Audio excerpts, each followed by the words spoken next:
Hello! കുറച്ച് നാളായില്ലേ നമ്മള് കണ്ടിട്ട്. അപ്പോൾ ഇന്നൊരു ഫ്ലവറൊക്കെ ഉണ്ടാക്കാന്നും പറഞ്ഞാ ഞാൻ വന്നത്.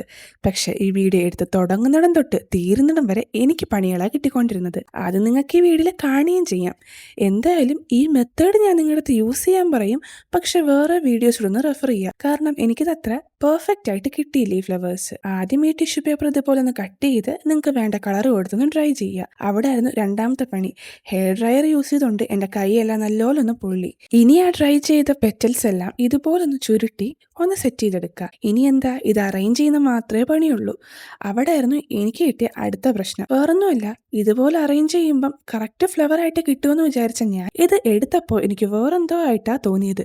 കാരണം ഇത് അത്ര പെർഫെക്റ്റ് അല്ലായിരുന്നു. പിന്നെ അവസാനം ഒരു വിധത്തെ ഒന്ന് കറക്റ്റാക്കി എടുത്ത് സെൻറ്ററിൽ ഇതുപോലെ എന്തെങ്കിലും ഒന്ന് വെക്കാമെന്ന് വിചാരിച്ച് അത് വെച്ചപ്പോൾ ഒരു ചെറിയ ഭംഗിയൊക്കെ എനിക്ക് തോന്നി. അത് കഴിഞ്ഞ് അടുത്തത് കുറച്ച് വലിയ ഫ്ലവർ ആക്കാമെന്ന് വിചാരിച്ചപ്പം പാതിയായപ്പം തന്നെ പെറ്റൽസ് തീർന്നുപോയി. പിന്നെ പറയണോ, നടുക്ക് വലിയൊരു ഹോൾ ഉണ്ടായിരുന്നു. അത് ഞാൻ എപ്പോഴോ എഴുതിയൊരു എസ്സേ ഒന്ന് ചുരുട്ടി മടക്കി ഒരു ബോളാക്കി മാറ്റി അതിന് മണ്ടയ്ക്ക് ടിഷ്യൂ പേപ്പർ കളർ ചെയ്ത് അതൊന്ന് വെച്ചു കൊടുത്തു. അപ്പോൾ ഒരു ഭംഗിയൊക്കെ ഉണ്ടായിരുന്നു. പിന്നെ ഏതോ പൊട്ട ബുദ്ധിക്ക് എൻ്റെ കയ്യിലെ ബ്രഷ് പെൻ യൂസ് ചെയ്ത് ഞാൻ കുറച്ച് ഡോട്ട്സ് ഇട്ട് കൊടുത്തു. അത് ഭയങ്കര ബോറായിപ്പോയി. എന്തായാലും ഇത്രേ ഉള്ള വീഡിയോ ഇഷ്ടപ്പെട്ടാൽ ലൈക്ക് സബ്സ്ക്രൈബ് മറക്കല്ലേ.